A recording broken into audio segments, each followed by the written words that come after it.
இந்தியாவுக்கே அதிர்ச்சி அளித்த ஒரு கொடூரமான உண்மை இன்று உங்கள் முன் வரப்போகிறது.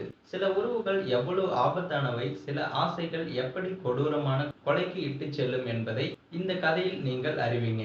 ஒரு அன்பான குடும்பமும் இருண்ட ரகசியமும் கிருஷ்ணகிரி மாவட்டம் ஓசூரை அடுத்த கெலமங்கலம் பெயிண்டர் சுரேஷ் மற்றும் அவரது மனைவி பாரதி. இவர்களுக்கு ஏற்கனவே 2 பெண் குழந்தைகள் இருக்காங்க. சமீபத்துல பிறந்த ஒரு ஆண் குழந்தை வாரிசு கிடைத்த சந்தோஷத்துல ஒட்டுமொத்த குடும்பமும் கொண்டாடி தீர்த்தது.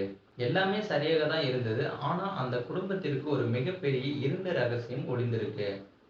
அது என்னவென்றால் பார்த்தீங்கன்னா, மனைவி பாரதி எதிர் வீட்டு பெண் சுமித்ராவும் தன்பாலின இருப்பினால் மிகவும் ஆழமான உறவிலும் இருந்திருக்காங்க. அதாவது உங்களுக்கு புரியும் வகையில் சொல்லணும்னா, லெஸ்பியன் உறவுல அவிங்க இருந்திருக்காங்க. காதலின் ஆழம் எவ்வளவு என்றால், பாரதி தன் மார்பில் காதலியின் பெயரான சுமி என்று டாட்டூ குத்தும் அளவிற்கு போயிருக்கு. இந்த உறவு கணவர் சுரேஷுக்கு தெரிய வந்தபோது வீட்டில் தினசரி சண்டை. ஆனால் அவர்கள் திருந்தவில்லை. இந்த காதல் ஜோடி உலகத்தை மறந்து தங்கள் உறவை தொடர்ந்தும் இருக்காங்க. 4 நாட்களுக்கு முன்னாடி சுரேஷ் மதியம் வீட்டுக்கு திரும்புறாரு. அப்போதான் அந்த காட்சி. கண்ணின் மணி போல காத்திருந்த 5 மாத குழந்தை மூச்சு பேச்சின்றி கிடக்கிறது. அதிர்ந்து போன சுரேஷ் மனைவியிடம் கேட்க, பால் கொடுத்தேன், புரை ஏறி இறந்துவிட்டது என்று பாரதி கூலாகவும் சொல்லியிருக்காங்க. பதறிப்போன சுரேஷ் குழந்தையை மருத்துவமனைக்கு எடுத்துச் செல்ல, மருத்துவர்களே குழந்தை ஏற்கனவே இறந்துவிட்டது எனவும் கூறியிருக்காங்க. பிரேத பரிசோதனைக்கும் பரிந்துரைச்சிருக்காங்க. ஆனால் துக்கத்தில் இருந்த சுரேஷ் வேண்டாம் என கூறி மறுத்து மகனை வீட்டிலேயே நல்லடக்கமும் செஞ்சிருக்காங்க. இதுவரை கதை வழக்கமான சோக கதையாக தான் தெரிகிறது அல்லவா? ஆனால் இப்போதான் உண்மை வெளிவரப் போகிறது. ஒரு வாய்ஸ் மெசேஜும் கொடூரமும். மகனை புதைத்துவிட்டு சோகத்தில் இருந்த சுரேஷ் ஒரு நாள் தனது மனைவி பாரதியோட செல்போனை ஆராய்ஞ்சிருக்காரு. அப்போதான் பாத்தீங்கன்னா சுமித்ராவுடன் நடந்த ஒரு வாட்ஸ்அப் உரையாடலையும் கேட்டிருக்காரு. அந்த ஆடியோவுல தாங்கள் தனிமையில் இருக்கும்போது குழந்தை அழுது தொந்தரவு கொடுப்பதை பற்றி பேசிக் கொள்கிறாங்க. அதன் உச்சகட்டமாக பாத்தீங்கன்னா சுமித்ரா வாய்ஸ் மெசேஜையும் அனுப்புறாங்க. உல்லாசத்துக்கு இடையூறாக இருக்கும் அந்த குழந்தையை கொன்றுவிடுன்னு சொல்லியிருக்காங்க.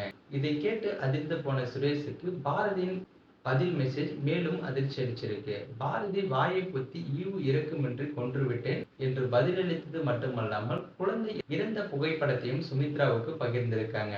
ஆமாம் நண்பர்களே, தங்களுடைய அநாகரிகமான உறவுக்கு தடையாக இருந்தது என்பதற்காக தான் பெற்ற 5 மாத பச்சிளம் குழந்தையை பெற்ற தாயை வாயை குத்தி கொலையும் செஞ்சிருக்காங்க. சுமித்ராவின் தூண்டுதலில் இந்த கொலையை அரங்கேற்றிருக்காங்க. உறவின் பெயரால் நடந்த கொலை உண்மை தெரிந்ததும் மனைவி பாரதி தலைமறைவாகியிருக்காங்க. பின்னர் கணவரிடம் கெஞ்சி புகார் கொடுக்க வேண்டாம் என்று மன்றாட இறுதியில் பாரதியும் உண்மையை ஒப்புக்கொண்டிருக்காங்க. மனமுடைந்து போன சுரேஷ் கெலமங்கலம் காவல் நிலையத்தில் புகார் அளிக்க போலீசார் இப்போது பாரதியையும் காதலி சுமித்ராவையும் கைது செய்து தீவிரமாக விசாரித்து வராங்க. புதைக்கப்பட்ட குழந்தையின் உடலை தோண்டி எடுத்து பிரேத பரிசோதனையும் செய்ய இருக்காங்க. தங்களுடைய அற்ப ஆசைகளுக்காக பெற்ற தாயை தனது மகனை ஒரு நொடியில் கொன்ற இந்த கொடூர சம்பவம் ஒட்டுமொத்த தமிழகத்தையும் உலுக்கியிருக்கிறது. இவர்களுக்கு என்ன தண்டனை கிடைக்க வேண்டும் என்று நீங்கள் நினைக்கிறீங்கன்றது உங்களுடைய கருத்துக்களை மறக்காம கமெண்ட் பாக்ஸ்ல சொல்லுங்க. அடுத்த ஒரு பயங்கரமான கிரைம் ஸ்டோரியில் உங்களை சந்திக்கிறேன். மேலும் இது போன்ற குற்ற சம்பவங்களை குறித்து உடனுக்குடன் செய்திகள் தெரிஞ்சுக்க மறக்காம நமது சேனலை சப்ஸ்கிரைப் பண்ணுங்க, பெல் ஐகானை கிளிக் பண்ணுங்க. அப்பதான் நான் டெய்லி போடக்கூடிய வீடியோ உங்களுக்கு நோட்டிபிகேஷனா உடனுக்குடன் வந்து சேரும்.